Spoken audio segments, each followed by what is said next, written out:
मैं अभय सर अभय educational classes में हिंदी विषय के साथ आप सभी का स्वागत करता हूं। इससे पहले जो हमारा टॉपिक जो चल रहा था वो क्या था, हिंदी साहित्य का इतिहास। इसके बारे में हम लोग चर्चा कर रहे थे। पिछली कक्षा में कुछ बातें चर्चा कर लिए थे हम लोग, जैसे इतिहास शब्द की व्युत्पत्ति कैसे हुई है, इसका अर्थ क्या है और इसकी परिभाषाएं कौन कौन सी हैं, इसके बारे में हम लोग चर्चा कर लिया है। तो आज इसके आगे हम देखेंगे कि इतिहास लेखन की जो पद्धति है वो क्या है, उसके बाद इतिहास लेखन की जो स्रोत हैं वो कौन कौन से हैं, इसके बाद हम लेखन परंपरा पे आएंगे। क्लियर, इतनी बात समझ में आ गई? तो चलिए देखते हैं हेडिंग हमारा क्या होगा। इतिहास लेखन की पद्धतियाँ, इतिहास लेखन की पद्धतियाँ। ठीक है, तो आप देखिए इतिहास लेखन की पद्धतियाँ आज हम लोग चर्चा करेंगे। इससे पहले इतिहास शब्द के बारे में हमने पीछे परिभाषा की बात किया था, तो हमने ये बताया था कि विश्व इतिहास के जनक कौन, हेरोडोटस को माना जाता है। उनकी सबसे प्राचीनतम पुस्तक हिस्टोरिका, उसमें इन्होंने बताया कि इतिहास किसे कहते हैं। उसके बाद हम देखे थे कि इसको महर्षि वेदव्यास को देखे थे। उसके बाद हम तेन को देखे थे जो आधुनिक इतिहास के जनकदाता कहे जाते हैं। उसके बाद हम देखे थे आचार्य रामचंद्र शुक्ल जी को, जिन्होंने सबसे पहली बार जनता के मनोभाव से इतिहास को जोड़ करके देखा था। अब हम आगे जो चर्चा कर रहे हैं कि इतिहास लेखन की पद्धतियाँ। क्लियर, चलिए देखते हैं इतिहास लेखन की पद्धतियाँ। इतिहास लेखन की पद्धतियाँ निम्नलिखित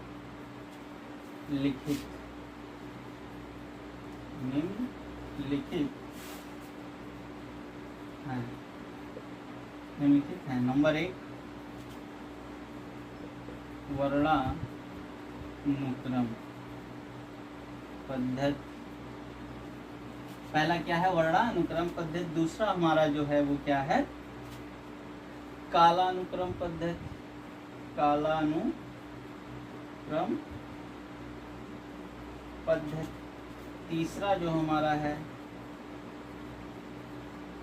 वैज्ञानिक पद्धति। और चौथा हमारा जो लास्ट है वो कौन सा है, विधेयवादी पद्धति। यानी इतिहास लेखन की पद्धति की हम बात करें तो कौन कौन से होते हैं, मुख्यतः 4 है। कौन कौन से, वर्णानुक्रम पद्धति, दूसरा हमारा कालानुक्रम पद्धति, और तीसरा है वैज्ञानिक पद्धति, और चौथा हमारा कौन सा है, विधेयवादी पद्धति। क्लियर, चलिए एक एक के बारे में हम लोग चर्चा कर लेते हैं कि वर्णानुक्रम क्या है, कालानुक्रम क्या है, वैज्ञानिक क्या है। इन सभी चीजों पर हम लोग चर्चा कर लेते हैं। सबसे पहले हेडिंग डालेंगे हम क्या, वर्णानुक्रम पद्धति। कौन सी हेडिंग डालेंगे, वर्णानुक्रम पद्धति। हमारा जो पहला यानी वर्णानुक्रम पद्धति। ठीक है, अब देखिए वर्णानुक्रम पद्धति में क्या होता है, इसमें जो रचनाकार होते हैं उनका जो परिचय दिया जाता है उनके नाम के अक्षर यानी वर्णमाला के वर्ण के अनुक्रम के हिसाब से दिया जाता है।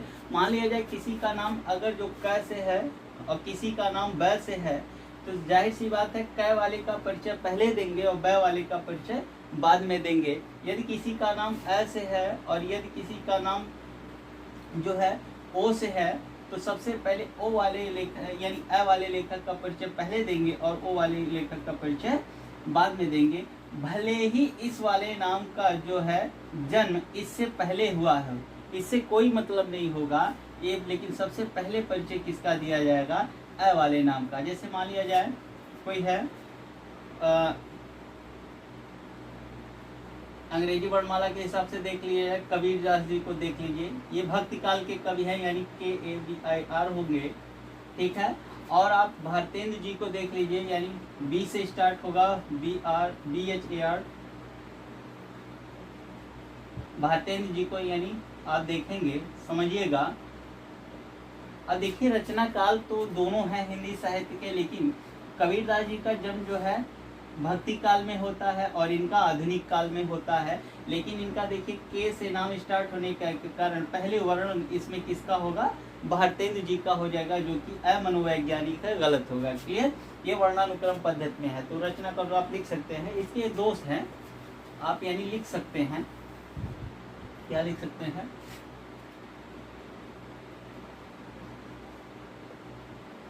वर्णानुक्रम पद्धति में, वर्णानुक्रम पद्धति में वर्णमाला के वर्णों के अनुक्रम के हिसाब से रचनाकारों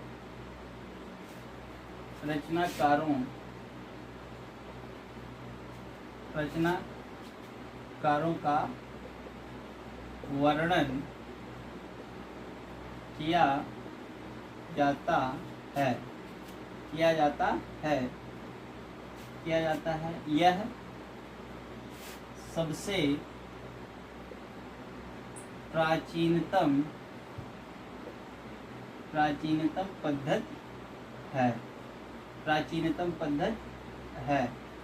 यह सबसे प्राचीनतम पद्धति है तथा यह अमनोवैज्ञानिक है। क्या है,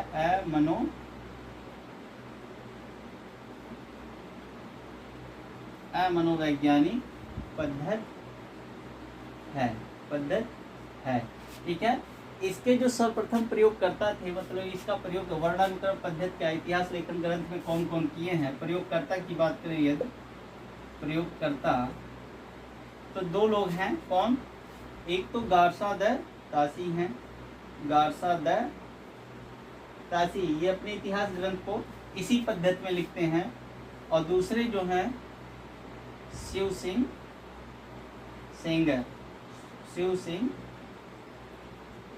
जी हैं। ठीक है, ये यानी दोनों लोग अपने इतिहास ग्रंथ का लेखन जो करते हैं किस पद्धति में करते हैं, वर्णानुक्रम पद्धति में, जो कि अमनोवैज्ञानिक है।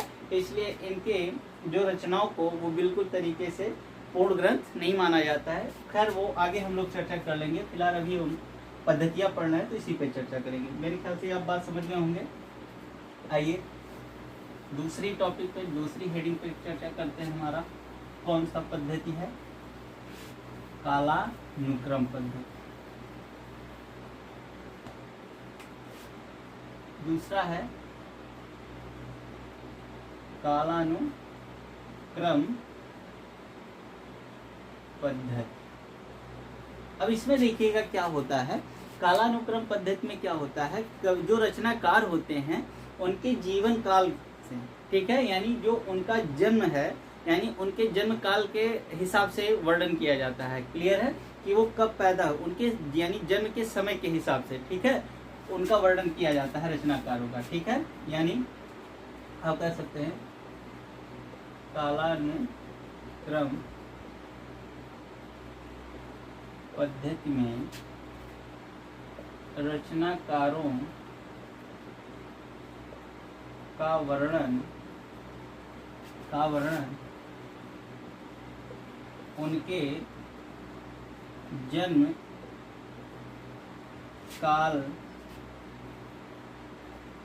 काल से किया जाता है। यानी देखिएगा इसमें क्या होता है, यानी कोई कब पैदा हुआ है उस हिसाब से, यानी काल उसके किस काल में, जैसे कोई भक्ति काल का कवि है तो उस काल में रखेंगे। ठीक है, इसमें उनके जन्म मतलब काल को लेकर के ज्यादा मतलब जोर दिया जाता है। क्लियर। इसके प्रयोगकर्ता कौन है, सर्वप्रथम कौन कौन से हैं, देखिए प्रयोगकर्ता जो है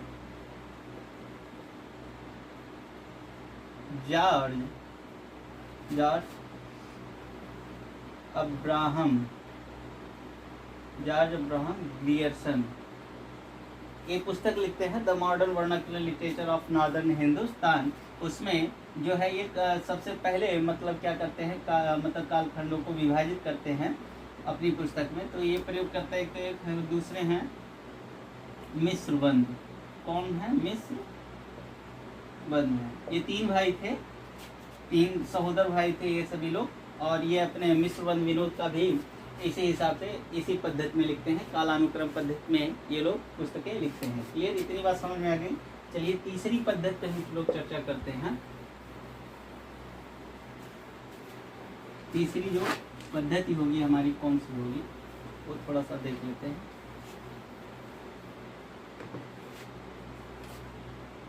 कौन सा होगा? तीसरा जो हमारा पद्धति होगा वो कौन सा होगा? वैज्ञानिक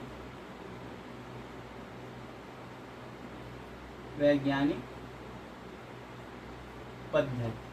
ठीक है, इसमें देखिएगा क्या होता है वैज्ञानिक पद्धति में। इसमें जो है जीवन का इनके समय का भी हिसाब रखा जाता है, रचना का भी, यानी समाजशास्त्रीय आधारों पर, साहित्यिक आधारों पर इनका वर्णन किया जाता है। और लेकिन इसमें क्या होता है, सभी पहलुओं पे यानी आलोचना समालोचना एक तुलनात्मक जो होती है, किसी ये तुलनात्मक पद्धति नहीं होती है इसमें, जो कि यही इस पे थोड़ा सा विधेयवादी पद्धति से अलग करता है। क्लियर? तो इसमें आप लिख सकते हैं, क्या लिखेंगे, जैसे कि वैज्ञानिक इतिहास लेखन की, इतिहास लेखन की वह पद्धति जिसमें शास्त्रीय, वह है पद्धति जिसमें शास्त्रीय भाषा, शास्त्रीय मान्यताओं, जैसे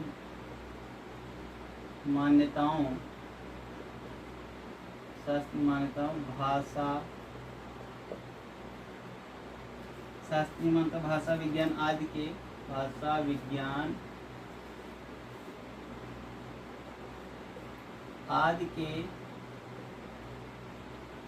आधार पर रचनाकारों का वर्णन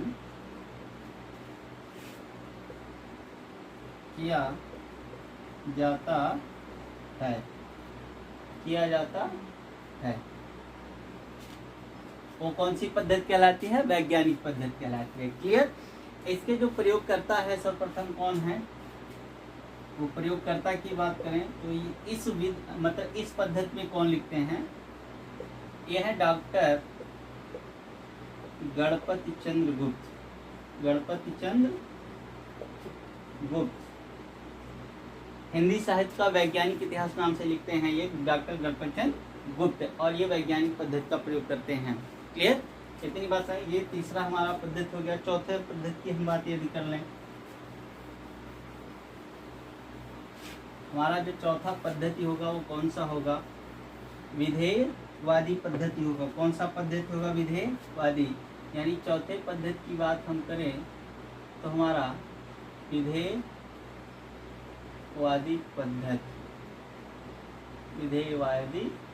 पद्धति होगा। क्लियर?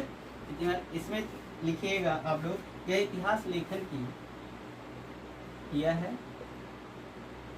इतिहास लेखन की सबसे नवीनतम पद्धति है। यह इतिहास लेखन की सबसे नवीनतम पद्धति है, जिस पद्धति में रचनाकार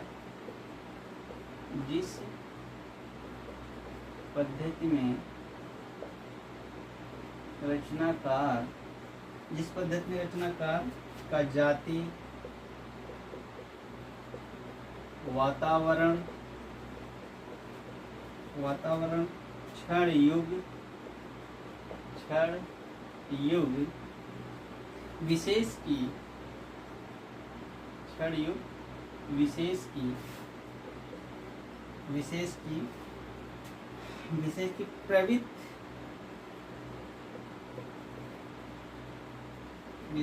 प्रवृत्त भाषा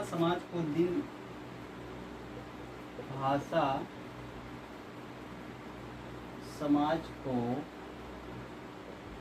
देन आदि सभी आधारों पर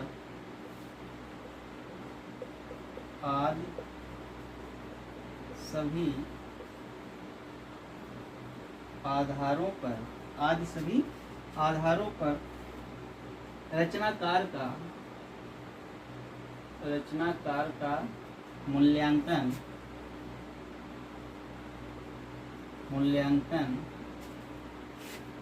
किया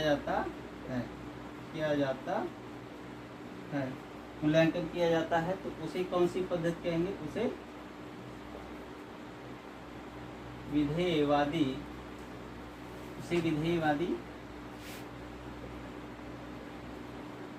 पद्धति कहते हैं। क्लियर?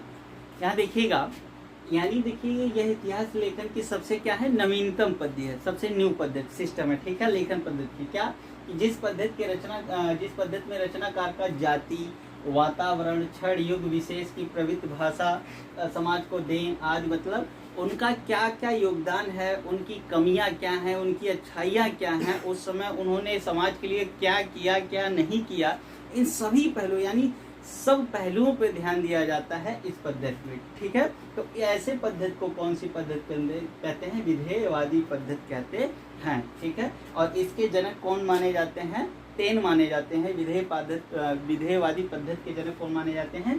तेन माने जाते हैं, जो कि पूरे विश्व में सबसे प्रथम प्रयोगकर्ता इस पद्धति के कौन है? तेन है। कौन है? तेन है। यानी आप लिख सकते हैं इसको,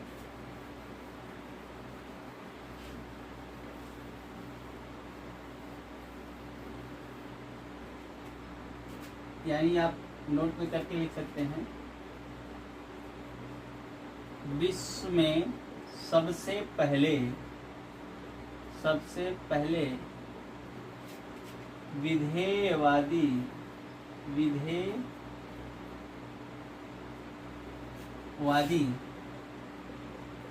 पद्धति के प्रयोगकर्ता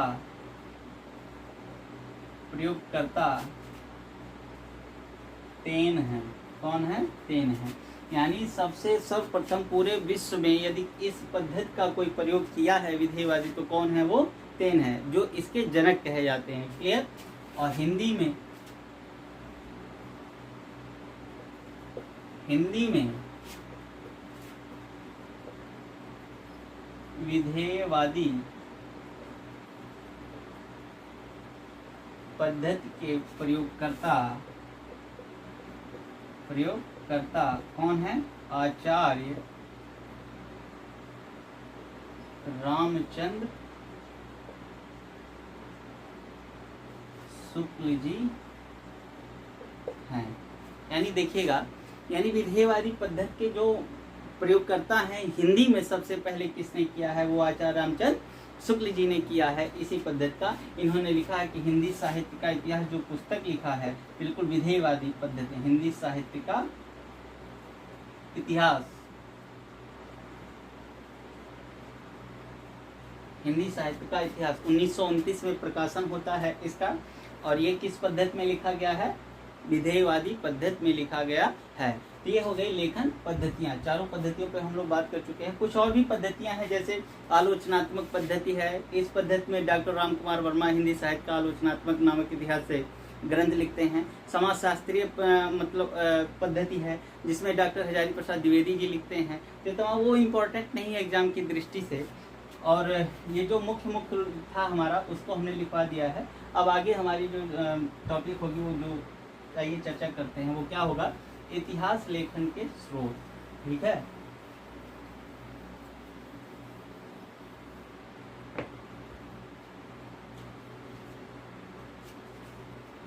यानी आप कह सकते हैं अगला जो हमारा आइडिया, हिंदी साहित्य के इतिहास के आप कह सकते हैं स्रोत।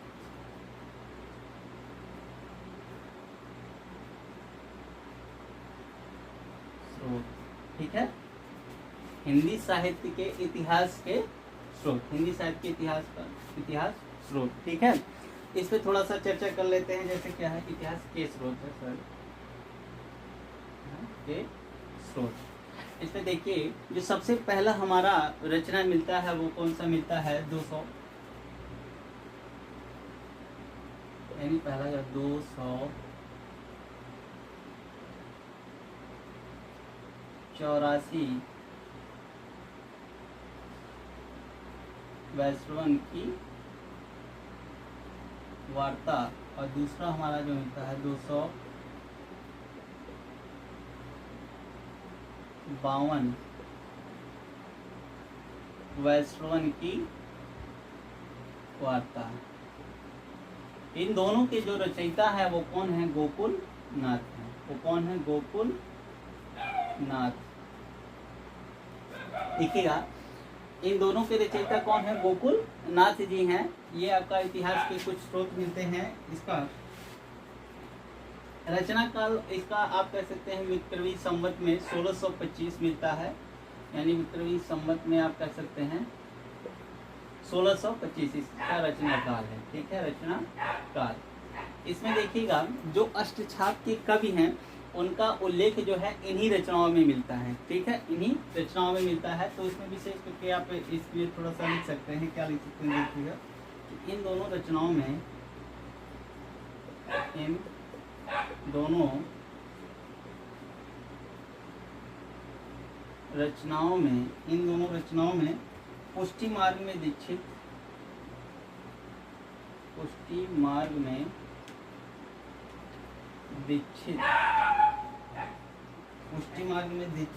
वैष्णव भक्त, जो वैष्णव भक्त थे, वैष्णव भक्त कवियों के जीवन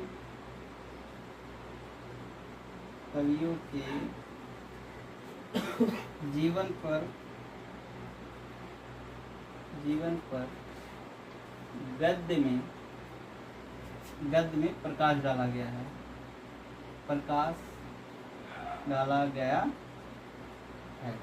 ये पहला पॉइंट। और इसको दूसरे में लिख सकते हैं आप,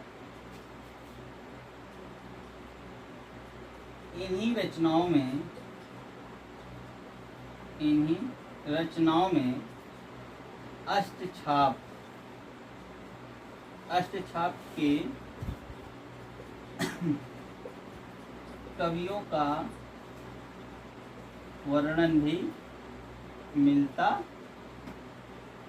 है। मेरे ख्याल से यानी समझ गए होंगे आप।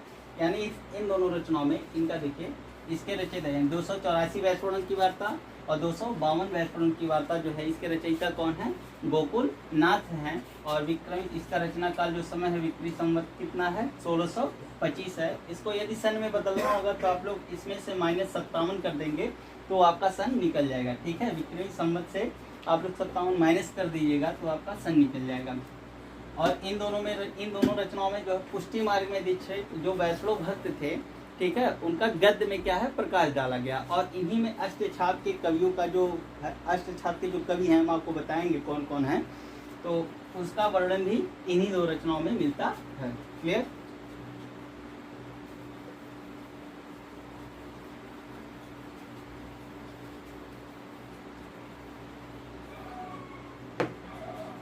अगला है हमारा भक्तमाल। नंबर तीसरा जो है भक्तमाल। इसके जो रचयिता हैं वो कौन है? नाभादास जी हैं। कौन है? रचनाकार जो है नाभादास, इसके रचनाकार हैं। इसके जो रचनाकार कौन है? नाभादास जी हैं। और इसकी जो रचना काल है यानी रचना का जो समय है, रचना काल है वो 1642 है विक्रमी संवत। वो कब मिलता है? 1642 में इसका मिलता है कुल मिलाकर के। और इसमें जो है भक्तमाल में देखिए क्या है, कुछ मुख्य बातें जो 200 भक्त कवियों का, ठीक है, 200 भक्त कवियों का परिचय, 316 छप्पय छंदों में मिलता है। ठीक है, 316 छप्पय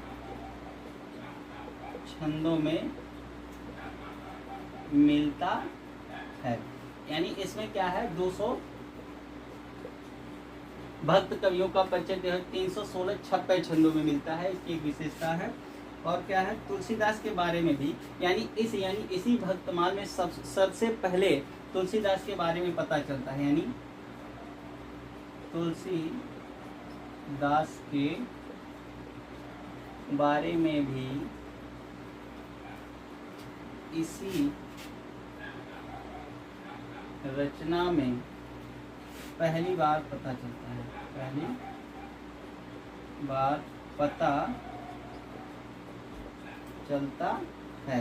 यानी सर्वप्रथम जो हमारा कहीं यदि उल्लेख हुआ है तो वो कहाँ हुआ है, तुलसीदास का सबसे पहले परिचय कहाँ मिलता है, इसी भक्तमाल में, जिसके रचनाकार कौन है, नाभा दास जी हैं। और ये विक्रमी संवत 1642। आप 57 माइनस कर लीजिएगा, सर निकल जाएगा। क्लियर, इतनी बात। आगे अगला रचना जो कौन सा है वो देख लेते हैं। स्रोत कौन कौन से हैं हम देख रहे हैं, क्या इतिहास के स्रोत कुछ देख रहे हैं, ठीक है। चौथा हमारा है मूल गोसाई चरित। मूल गोसाई चरित की बात कर रहे हैं, ये हमारा चौथा है, ठीक है। इसके रचनाकार कौन है, वेणी माधव दास है। कौन है, वेणी माधव दास जी हैं इसके रचना। यानी मूल गोसाई चरित इम्पोर्टेंट है आपके, ठीक है। ये क्या होते हैं, ये तुलसी के शिष्य होते हैं। ये किसके शिष्य होते हैं, तुलसी। ये तुलसी नहीं, जो तुलसीदास जी के नहीं, एक तुलसी कवि हुआ करते थे, तुलसी के शिष्य। इसका जो रचना काल है वो विक्रमी संवत कितना है, 1687 है। 1687। देखिए जो हमारी शुरुआती रचना है, स्टार्टिंग जो रचना काल, उनका टाइम इम्पोर्टेंट नहीं है, ठीक है। ये केवल मान्यताओं पर है, अलग अलग विद्वानों का अलग अलग मत है। तो यहाँ से क्वेश्चन आपके नहीं पूछे जाएंगे कि इस रचना काल का समय कितना है। बस इतना पूछ लिया जाएगा कि आपके कि जैसे मूल गोसाई चरित के रचयिता कौन है, या मतलब बस यही पूछा जाता है, या वेणी माधव दास द्वारा रचित ग्रंथ है। इतना ही सब पूछ लिया जाएगा, इससे ज़्यादा डिटेल नहीं पूछेगा। क्लियर। अगला इसके बारे में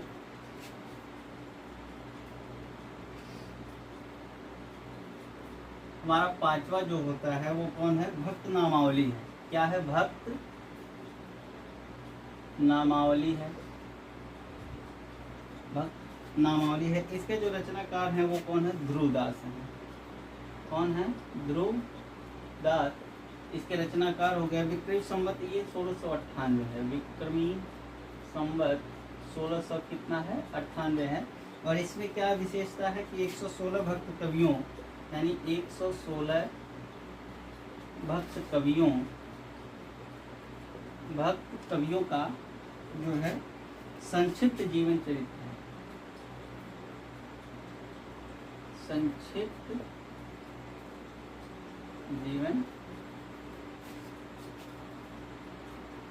जीवन चरित्र वर्णित है, ठीक है। जीवन चरित्र वर्णित है, ये पांचवा होगा, ठीक है। यानी आप देख पा रहे हैं कि भक्त कवियों का संक्षिप्त जो जीवन परिचय कि ये भक्त नामावली, जिसके रचनाकार कौन है, ध्रुवदास जी, विक्रमी संवत 1698। क्लियर। हमारा छठा जो होगा, छठा नंबर होगा कविमाला है। क्या है, कवि माला है। इसके जो रचनाकार हैं वो कौन है, तुलसी हैं।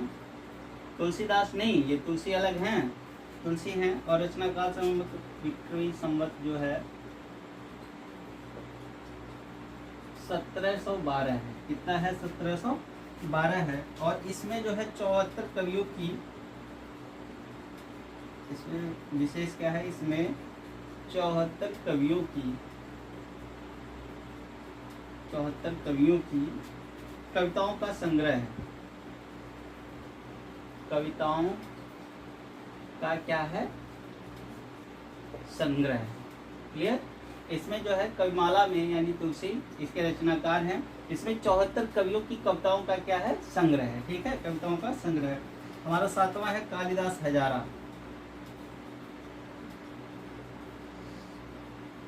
कालिदास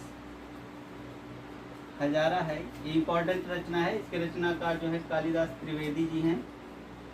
वो कालिदास नहीं जो संस्कृत के आचार्य हैं, कालिदास त्रिवेदी जी हैं। और इसका जो है विक्रमी संवत रचना जो है 1775 है।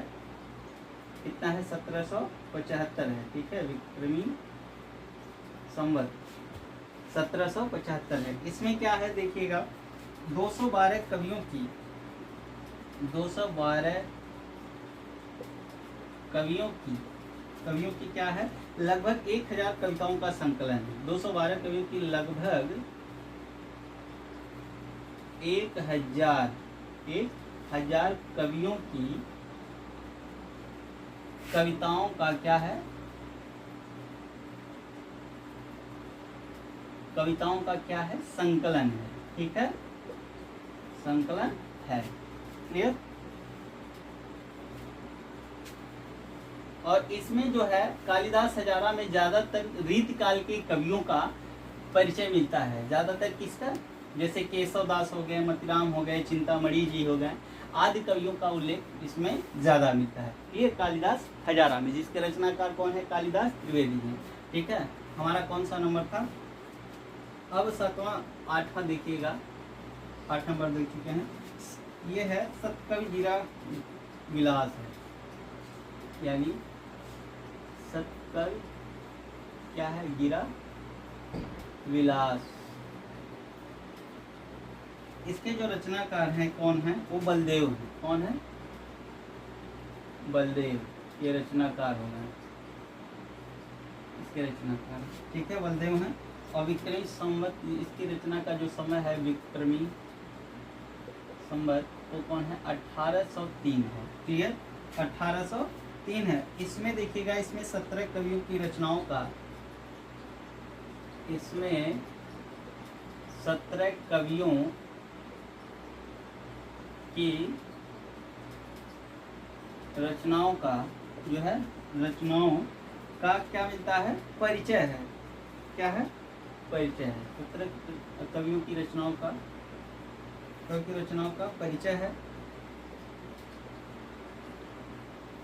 परिचय है, विशेषकर रीतकाल के। इसमें क्या है, परिचय है। और विशेषकर किसका है, विशेषकर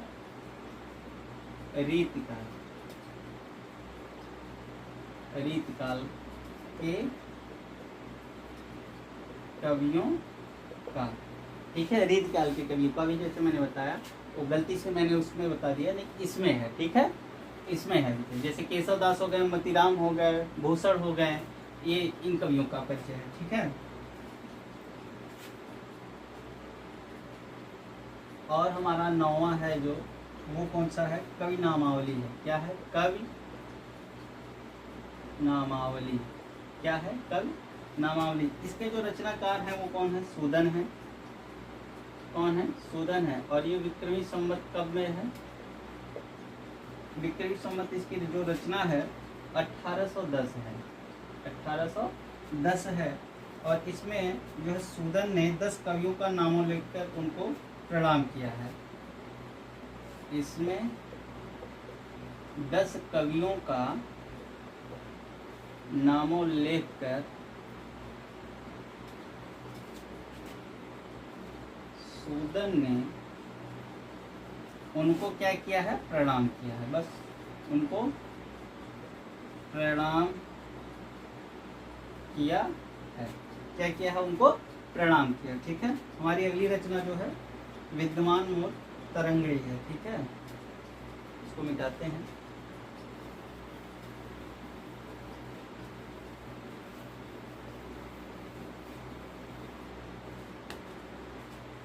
यानी 10वां जो है हमारा कौन है, विद्वान मूल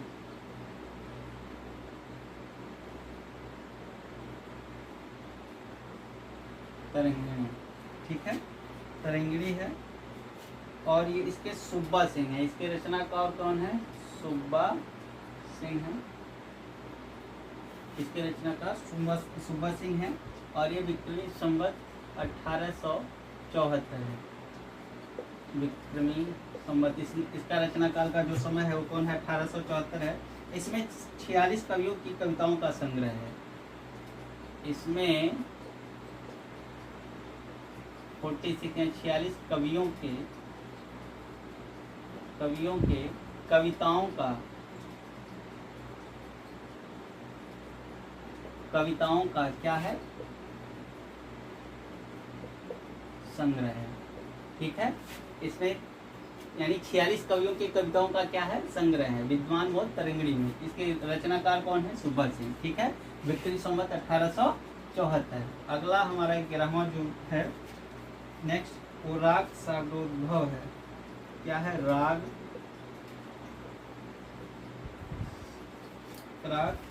सागरोद्भव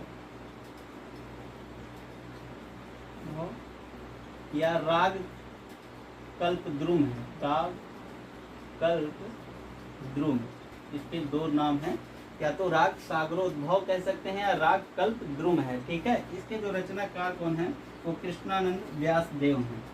रचनाकार कौन है, रचनाकार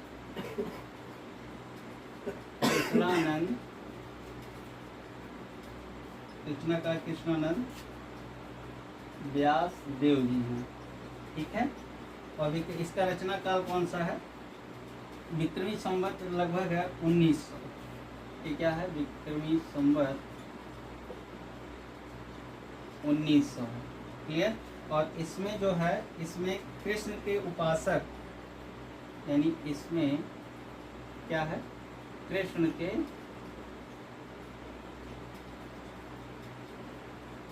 के उपासक 200 से अधिक कवियों, 200 से अधिक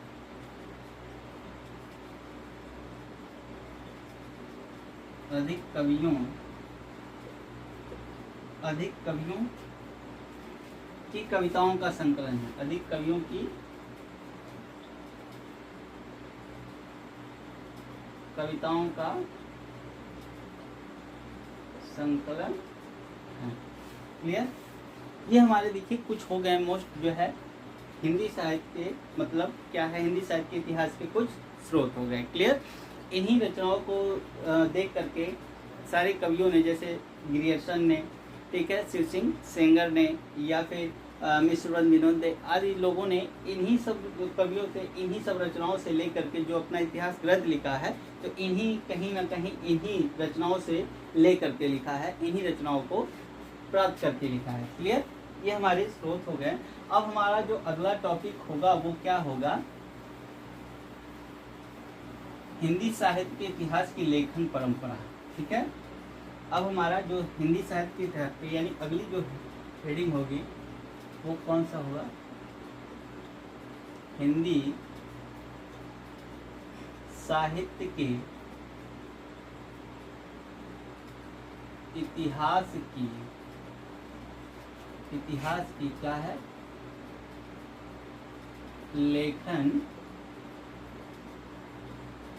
परंपरा। लेखन परंपरा, ठीक। इसमें देखिएगा, अब यहाँ से हमारा मोस्ट चीज स्टार्ट होता है, यहाँ से हमारे क्वेश्चन बनने स्टार्ट हो जाते हैं। तो जैसे हम लेखन परंपरा में क्या किस किस को देखेंगे, जैसे एक है गारसाद तासी, सबसे पहले जो देखेंगे गारसाद तासी को देखेंगे। उसके बाद शिव सिंह सेंगर को देखेंगे। उसके बाद जॉर्ज अब्राहम ग्रियर्सन को देखेंगे हम लोग। उसके बाद हम किसको देखेंगे, मिश्र बंधु को देखेंगे, मिश्र बंधुओं को, ठीक है। उसके बाद हम किसको देखेंगे, आचार्य रामचंद्र शुक्ल को देखेंगे, रामचंद्र शुक्ल। इसी में राम कुमार वर्मा जी को भी देखेंगे, डॉक्टर राम कुमार वर्मा जी को देखेंगे, क्लियर। इसी में हजारी प्रसाद द्विवेदी जी को भी देखेंगे, हजारी प्रसाद द्विवेदी जी को भी देखेंगे। और इसी में डॉक्टर नागेंद्र जी को भी देखेंगे, डॉक्टर गणपत चंद्र गुप्त को भी देखेंगे।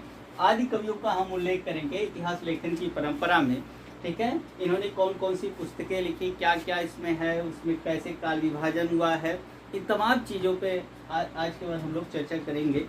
फिलहाल आज के लिए बस इतना ही। कल हमारा जो टॉपिक होगा वो क्या है, इतिहास लेखन की परंपरा में सबसे पहला जो टॉपिक होगा वो गारसा द तासीस पे होगा। इनके बारे में हम संपूर्ण अध्ययन करेंगे, पूरा चर्चा करेंगे कंप्लीटली कि कैसे इन्होंने इतिहास लेखन का शुरुआत किया और क्या इनकी पुस्तक का नाम है, कितने रचनाकार हैं, कैसे क्या, आदि चीज़ों पे हम लोग चर्चा करेंगे। तो आज के लिए बस इतना ही। धन्यवाद। वीडियो को लाइक और शेयर जरूर करें, हमारे चैनल को सब्सक्राइब भी कर बेल आइकन को दबाना ना भूलिए। धन्यवाद।